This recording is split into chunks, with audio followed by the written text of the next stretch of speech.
Na audiência de divórcio, meu marido se gabava. Hoje é o melhor dia da minha vida. Estou levando tudo. Sua amante sorria. Meu advogado sussurrou. Você seguiu meu plano? Bom, o show começa. O divórcio se tornou seu pesadelo. Ele se inclinou o suficiente para que eu pudesse sentir seu perfume. O mesmo frasco que eu lhe comprara no Natal 2 anos atrás. E sussurrou. Hoje é o melhor dia da minha vida. Kevin sempre teve um talento para o timing. Estávamos na sala de entrada do Tribunal do Condado de Crestwood às 8h47 da manhã. E meu marido de 9 anos estava sorrindo da maneira como as pessoas sorriem quando já conhecem o final. Solto e largo e privadamente satisfeito consigo mesmo. Seu advogado, um homem chamado Drew Callahan, que usava abotoaduras em uma audiência de terça-feira e cobrava $650 por hora, ficava logo atrás de seu ombro esquerdo, como uma sombra cara. E então, havia Sophie. Ela tinha 26 anos, o que a tornava 11 anos mais nova do que eu e 14 anos mais nova do que Kevin. Ela tinha aquele tipo específico de beleza que parece effortless e custa uma fortuna para manter. O cabelo dela estava perfeito. Seus saltos tinham 10 centímetros. Ela estava ao lado de Kevin como se estivesse ao lado dele há anos, o que eu aprenderia eventualmente. Ela mais ou menos estava. Ela estava usando a pulseira. Quero que você guarde esse detalhe porque é importante. É uma pulseira alhambra da Van Cleef & Arpels, um tipo com pequenos motivos de trevo de 4 folhas, delicada e obscenamente cara. $5.000 a $2.000 para ser precisa. Kevin a comprou em uma tarde de terça-feira em outubro. Uma terça-feira em que ele me enviou uma mensagem dizendo que estava afundado em reuniões, que poderia se atrasar e para eu não esperar acordada. E eu sei o preço. E eu sei o dia exato. E eu sei o nome da vendedora da boutique na Avenida Meridian que embalou como presente. Porque quando entrei naquele tribunal, eu sabia tudo, mas Kevin não sabia que eu sabia. Esse era o ponto principal. Ele se inclinou e disse: Estou levando tudo, Laura. O apartamento, as contas, tudo isso. Você deveria ter aceitado minha oferta quando eu estava sendo generoso. Ele recuou e olhou para mim da maneira que você olha para algo que já jogou fora. Mulheres quietas perdem em tribunal. Sophie sorriu para o chão. Já em outro lugar em sua cabeça, já gastando, eu não disse nada. E então, por trás de uma coluna de mármore à minha esquerda, Harold Whitman apareceu. Ele tinha 68 anos. Usava um terno que havia sido bem feito por volta do final da década de 1990 e que havia sido cuidado meticulosamente desde então. Ele cheirava a tabaco de cachimbo e livros antigos. Tinha uma leve mancla por causa de uma cirurgia de quadril à esquerda, que fizera na primavera anterior. E usava os óculos de leitura em uma corrente ao redor do pescoço porque, como me disse em nosso terceiro encontro, perder tempo procurando óculos é perder tempo. Ponto final. Ele havia argumentado em 41 casos na divisão de família do Tribunal do Estado. Tinha uma prateleira de elogios que guardava em um armário porque achava que exibi-los era de mau gosto. Ele não parecia um tubarão. Parecia o avô de alguém. Ele me olhou por cima dos óculos e fez uma pergunta. Você trouxe os documentos que discutimos? Cada um deles, eu disse. Ele acenou uma vez. Então olhou para Kevin. Realmente olhou para ele. Da forma como um médico olha para um exame e disse em voz baixa, sem calor ou desempenho. Prepare-se, Sr. Bennett. Hoje será educativo. Kevin riu. Drew Callahan endireitou suas abotoaduras. E nós entramos no tribunal. Preciso recuar porque nada disso faz sentido sem a terça-feira de outubro em que encontrei o recibo. Eu estava com Kevin há 12 anos, casada há 9. Nos conhecemos em um jantar de aniversário de um amigo em comum quando eu tinha 26 e ele 29. E ele era encantador daquela maneira específica que os contadores às vezes são. Preciso e engraçado. Bom em ler ambientes. Bom em fazer você se sentir a variável mais importante de uma equação. Eu também sou contadora. Isso é relevante. Na verdade, é toda a história de certa forma. Construímos algo juntos. Ou pelo menos achei que sim. Compramos um apartamento de 2 quartos no Elmhurst Park em 2017. Em grande parte porque minha avó falecera no ano anterior e me deixara $120.000. O nome dela era Rosalind. Ela passara a maior parte da sua vida de trabalho limpando as casas dos outros. E economizara esse dinheiro lentamente ao longo de décadas, em uma conta de poupança que ela chamava de Futuro de Laura. Ela me disse isso uma vez, sentada à mesa da cozinha com as mãos em volta de uma xícara de café, olhando pela janela para um jardim que ela cuidou por 30 anos. Kevin cuidava das nossas finanças. Era um daqueles arranjos que parecem sensatos quando você está dentro deles. Ele dizia que era bom com dinheiro, e eu trabalhava longas horas na firma, e fazia sentido consolidar nossos bens, juntar nossas contas. Deixar uma pessoa gerenciar o portfólio da casa, enquanto a outra se concentrava em construir sua carreira. Exceto que eu era a que estava construindo minha carreira, e ele aparentemente claramente estava fazendo algo diferente com seu tempo. Encontrei o recibo em uma quinta-feira à noite em outubro. Ele havia deixado seu paletó pendurado na cadeira da sala de jantar. Kevin era absurdamente organizado na maioria dos aspectos, mas tinha uma blind spot específica para cadeiras de sala de jantar. Peguei o paletó para pendurá-lo e o recibo caiu do bolso interno. Olhei. Van Cleef & Arpels, uma pulseira alhambra, ouro amarelo, $5.200. Fiquei parada na sala de jantar por um longo tempo. Aqui está o que eu não fiz. Eu não gritei. Eu não o confrontei. Eu não liguei para minha melhor amiga e chorei no telefone. Eu analisei o porquê nos meses seguintes e acho que a resposta é que uma parte do meu cérebro, a parte que equilibra livros contábeis para viver, a parte que entende que números não mentem e rastros de papel não evaporam, ficou muito, muito calma e disse: espere, olhe primeiro. Entenda o quadro completo antes de se mover. Então, abri meu laptop. Peguei os extratos bancários dos últimos 3 anos. Criei uma planilha. Depois criei uma segunda. Eu cruzei cada transação suspeita com seu calendário e com nossos registros de cartão de crédito conjunta. E com o conta Uber que compartilhávamos porque nenhum de nós nunca se preocupou em separá-lo. Os jantares com clientes no Maison Noir e no Café Serrento. Restaurantes que eu nunca visitei. Restaurantes que eu não sabia que ele frequentava. As cobranças no Ritz-Carlton em nossa própria cidade a tarifas que sugeriam quartos em vez do bar do saguão. As corridas de Uber às 2h15 e às 3h15 da manhã para um endereço no distrito de Whittaker, que quando o localizei, se revelou um prédio de condomínios. O prédio de condomínios de Sophie. As conferências de fim de semana. Chicago em abril. Nashville em setembro. Peguei seus relatórios de despesas. Eu tinha acesso. Tínhamos um drive compartilhado. Um dos últimos vestígios de um casamento que acreditava na transparência. E encontrei as reservas de hotel. Duplos. Não singles. Serviço de quarto para 2. E em Nashville, uma cobrança na Tiffany & Co. Mas a pior coisa, a coisa que ficou no meio do meu peito como uma pedra por semanas depois, foi o que encontrei quando fui procurar o dinheiro da minha avó. Eu não checava aquela conta há mais de um ano. Kevin a gerenciava. Havíamos concordado, quando ele sugeriu movê-la para uma conta de investimento conjunta para melhor rendimento, que ele supervisionaria, e eu focaria no meu próprio trabalho. Eu confiei nele. Essa é a frase que continuei escrevendo na margem superior do meu bloco de anotações, repetidamente, durante as longas noites que passei no depósito que havíamos convertido em um escritório. Eu confiei nele. Saldo 42 USD $18. Tive que ler 3 vezes. O número não fazia sentido no contexto da planilha. Era como encontrar um erro de digitação em um documento legal. Seu cérebro se recusa a processá-lo porque não pode significar o que parece significar, mas significava o que parecia significar. $120 mil.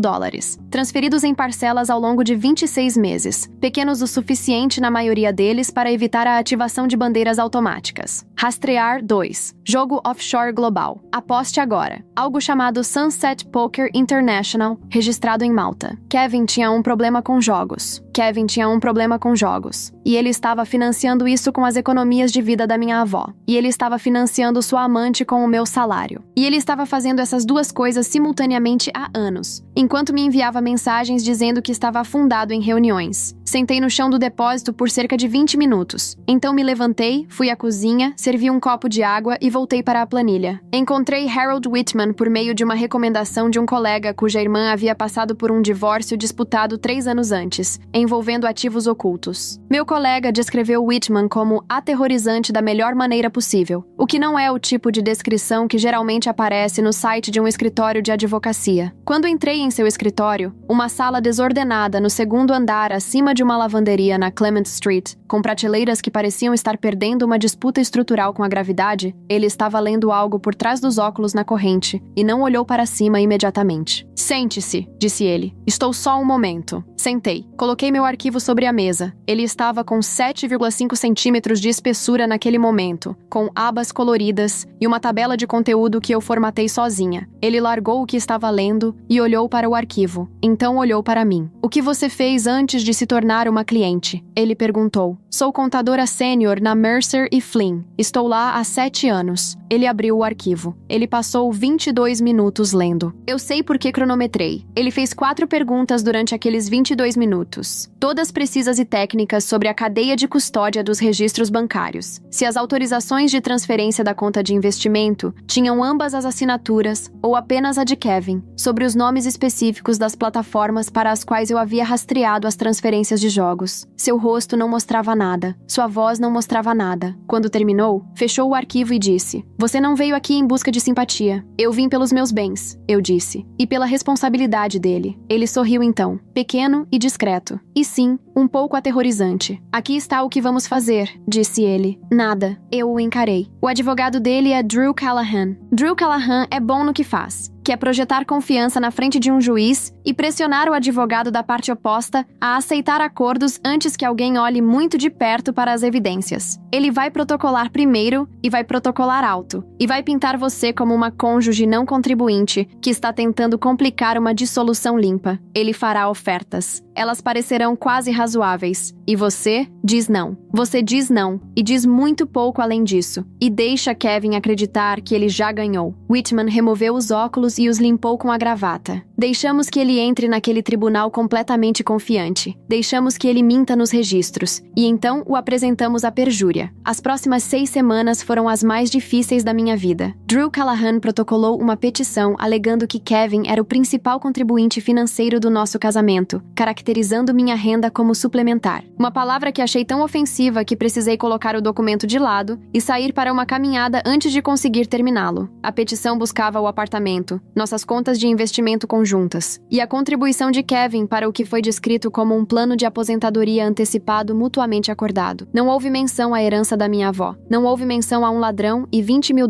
desaparecidos de uma conta de investimento. Não houve menção a Sophie. A primeira oferta de acordo de Kevin chegou numa quarta-feira. Ele me ofereceu $18 mil, o Honda Civic, e o que a carta de Callahan chamava de um período razoável para encontrar novos arranjos habitacionais. Liguei para Whitman. "Não diga nada", ele disse. "Não faça contraproposta. Deixe que leiam seu silêncio como derrota." Eu não disse nada. A segunda oferta veio 2 semanas depois. Um pouco mais generosa. $31 mil no carro e 60 dias no apartamento. A carta de apresentação de Callahan incluiu uma linha sobre minha dificuldade emocional em processar a transição, que eu li 4 vezes e então coloquei de face para baixo na mesa, para não ter que olhar para ela. Eu não disse nada. Durante aquelas 6 semanas, continuei construindo. Whitman me conectou a uma analista forense de documentos chamada Margaret Voss, 22 anos na área, certificada pela Associação Nacional de Examinadores de Documentos, que examinou a segunda hipoteca que Kevin havia feito no apartamento 6 meses antes, aquela que carregava minha suposta assinatura. Margaret Voss examinou aquela assinatura por 4 dias e submeteu um relatório de 12 páginas, concluindo com o tipo de certeza profissional que soa quase casual. A assinatura nos documentos anexos A até C não coincide com as amostras conhecidas da caligrafia de Laura Bennett em 17 características distinguidas. É minha opinião que esta assinatura é uma falsificação, uma segunda hipoteca, com meu nome, mas não minha assinatura. Whitman também me conectou a um contador certificado chamado Dennis Roark, 34 anos em conformidade tributária, que revisou as estruturas de contas Shell que Kevin usou para canalizar dinheiro de sua renda complementar de consultoria. Dennis Roark usou a expressão padrão consistente com evasão fiscal de uma maneira que deixou minhas mãos frias. Ele usou isso 2 vezes, na verdade, com muita calma. Da forma que se diz coisas 2 vezes quando você quer que elas impactem. E eu continuei vivendo com Kevin durante todo esse tempo. Essa era a parte que as pessoas não entendem quando eu descrevo isso agora. Eu dormia no mesmo apartamento, preparava café na mesma cozinha, dizia bom dia e boa noite. E como foi seu dia? E ouvia ele falar sobre a estratégia de Drew Callahan como um homem narrando uma partida de xadrez da qual ele já tinha certeza de ter vencido. Ele estava tão certo que era quase gentil nessa maneira, daquelas que as pessoas são gentis quando acreditam que são magnânimas na vitória. Algumas manhãs, eu me sentava à mesa da cozinha e o olhava do outro lado do balcão, e pensava que ele não tinha ideia. Ele não fazia a menor ideia do que havia naquele arquivo. Na noite anterior à audiência, não consegui dormir. Fiquei deitada no escuro pensando nas mãos da minha avó, pensando na forma específica delas, como pareciam quando estavam em volta de uma xícara de café na mesa da cozinha. 40 anos de trabalho visíveis em cada junta. Pensei na palavra que ela usara. Futuro de Laura. Pensei em 40 para 18, em uma conta que continha todas as economias de vida dela. E pensei no amanhã. Drew Callahan foi magnífico na abertura. Eu reconheço isso. Ele foi suave e confiante, e apresentou Kevin como um homem de conquistas, um provedor, um empresário que havia suportado o peso de uma parceria que havia se tornado desequilibrada com o tempo. Ele falou sobre as conquistas profissionais de Kevin. Ele insinuou, definitivamente, e sem nunca dizer dizer isso diretamente, que eu havia sido emocionalmente instável, difícil, resistente a compromissos razoáveis. Kevin estava ao seu lado, parecendo um homem bem-sucedido, tolerando um inconveniente. Sophie estava na galeria com uma blusa creme, o telefone virado para baixo em seu colo, a pulseira refletindo a luz do tribunal. O juiz era a digníssima Patricia Mercer Cole, 23 anos na bancada do Tribunal de Família, uma mulher que pesquisei o suficiente para saber que ela tinha uma intolerância particular e documentada para manipulação financeira em processos matrimoniais, o que é uma maneira educada de dizer que ela já havia visto homens como Kevin Bennett para reconhecê-lo à primeira vista. Ela escutou a abertura de Callahan com uma expressão que não entregava nada. Então Harold Whitman se levantou. Ele endireitou o paletó. Não olhou para suas anotações. Deixou a sala em silêncio por apenas um momento. Não dramaticamente. Apenas o suficiente para redefinir a temperatura. Este caso, disse ele, é sobre aritmética. Ele abriu o arquivo. Ele o revisou da maneira como um excelente professor explica uma prova. Metódica, silenciosamente, sem floreios, deixando os números falarem por si mesmos. Item A, $124 mil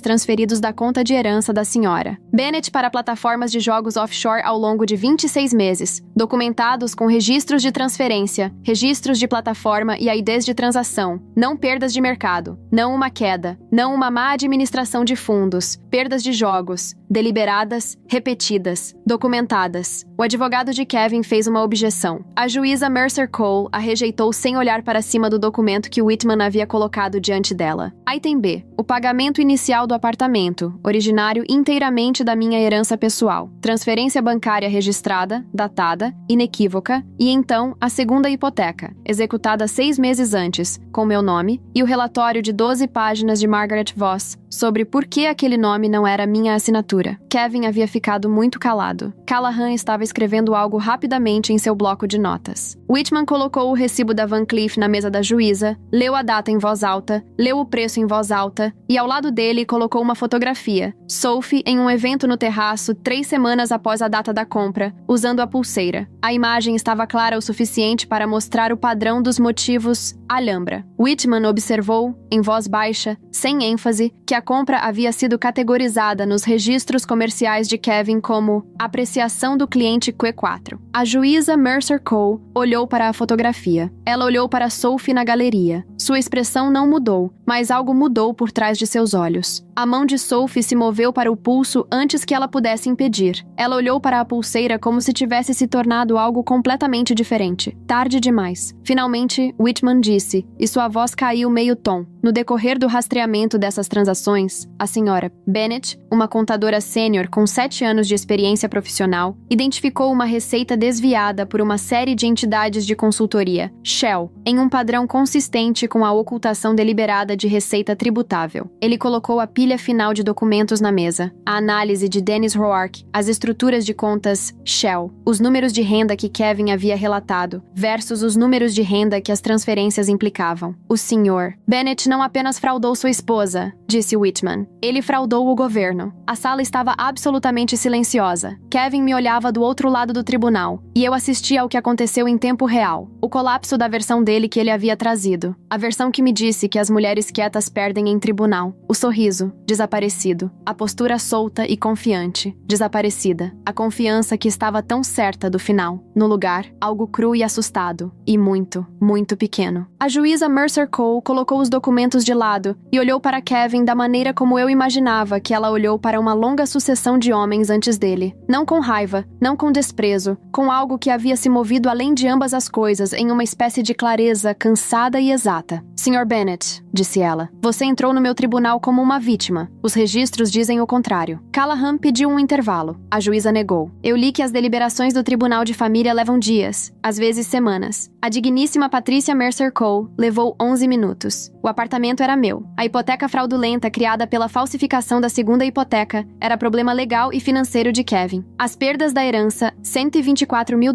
menos 42. 18 restantes, ajustadas para montantes recuperáveis, foram calculadas em $82 mil em danos que ele foi ordenado a reembolsar. O Audi que ele tinha no nome dele, juntamente com seu saldo de empréstimo de $31 mil em aberto, foi com ele. As taxas de advogado eram apenas dele. Custos judiciais, dele. Kevin Bennett saiu daquele casamento com com dívidas, uma investigação fiscal, um carro que não conseguia manter e a atenção imediata e muito pública do IRS. Ele entrou no tribunal como um homem que acreditava que estava levando tudo. Ele saiu com quase nada que não fosse uma responsabilidade. No corredor, assisti acontecer entre ele e Sophie. Eu não estava perto o suficiente para ouvir as palavras, mas não precisei estar. Ela havia entendido da maneira que pessoas inteligentes e práticas sempre entendem os números antes que a emoção alcance, que a imagem financeira que lhe haviam prometido não tinha nenhuma semelhança com a imagem financeira que existia. Eu vi o rosto dela calcular. Eu vi ela olhar para Kevin da maneira que se olha para um mau investimento que você já fez. Você disse que havia dinheiro, eu ouvi, porque ela disse isso em voz alta. Você disse que cuidava disso. E então, ela virou em seus saltos muito caros e saiu pelo corredor do tribunal sem olhar para trás. Ela manteve a mão ao lado, longe da pulseira, e percebi que ela não atirou, o que diz algo sobre Sophie. O telefone de Kevin vibrou. Ele olhou para ele. Algo se moveu em seu rosto. Ele olhou para mim. Eles já começaram, eu disse. Porque Whitman me dissera para esperar a ligação do RH dentro de 48 horas após o referido imposto. E os registros haviam sido enviados para as partes relevantes na sexta-feira anterior. Mais rápido do que o esperado, mas Kevin sempre foi eficiente em criar problemas. Ele ficou no corredor do tribunal com o telefone na mão e me olhou da maneira que alguém olha para uma paisagem depois que o tempo mudou completamente. Laura, o que você fez? Eu ajeitei meu paletó. Peguei minha bolsa. Pensei em uma mesa da cozinha em uma pequena casa. Uma mulher com mãos cuidadosas e uma conta de poupança que ela nomeou em minha homenagem. A contabilidade, Kevin, eu disse. Nada mais, nada menos. 6 meses depois, estou escrevendo isso do apartamento. Meu apartamento. Aquele que o dinheiro da minha avó ajudou a construir. Eu repintei a sala de estar. Comprei uma mesa de segunda mão que estava querendo comprar há anos. Comecei a cozinhar novamente. Na verdade, a cozinhar. Não a encenação de cozinhar que acontece em um casamento, onde uma pessoa gradualmente tornou a cozinha um território contestado. Eu fiz a receita de repolho recheado da Rosalind no último domingo pela primeira vez em 4 anos. E fiquei em pé sobre o fogão pensando novamente nas mãos dela e chorei um pouco. Mas o bom tipo. O tipo que limpa algo. O caso de Kevin está em andamento. O IRS não se move rapidamente, mas se movimenta. Callahan o dispensou como cliente 2 semanas após a audiência, citando conflitos irreconciliáveis de representação, que é uma forma elegante de dizer que ele não vai afundar com este navio. Um novo advogado assumiu o caso. Alguém cujo escritório, segundo um conhecido em comum que mencionou isso sem saber que eu acharia interessante, fica em um shopping na Garfield Heights, que não é onde Kevin imaginava que sua história legal terminaria. Sophie, segundo todos os relatos, está bem. Sophie aterrissou, como pessoas como Sophie costumam fazer. Eu não penso em Sophie, eu penso em Whitman às vezes. Como ele apareceu por trás daquela coluna, 68 anos, com seu cheiro de tabaco de cachimbo, seus óculos na corrente, e disse 6 palavras que eram tão simples e devastadoras. Prepare-se, hoje será educativo. Eu penso nas planilhas, no arquivo, nos 4 meses que passei naquele depósito com a porta fechada, construindo algo a partir de cada número que Kevin pensou que eu nunca olharia. Aqui está a coisa sobre mulheres quietas que Kevin nunca entendeu e que eu não acho que homens como Kevin entendem nunca. Até o momento em que estão em um corredor de tribunal com um telefone vibrando e uma carteira vazia, e uma mulher em saltos caros se afastando sem olhar para trás, nós observamos, nós esperamos, nós documentamos. Não estamos quietas porque não temos nada a dizer. Estamos quietas porque estamos ouvindo. Estamos quietas porque estamos construindo algo que você não pode ver e não encontrará até decidirmos que é hora. Estamos quietas da forma que uma sala fica quieta antes que todas as luzes nela acendam de uma vez. Kevin queria levar tudo. Eu deixei ele pensar que podia. Esse sempre seria o erro mais caro que ele cometeu.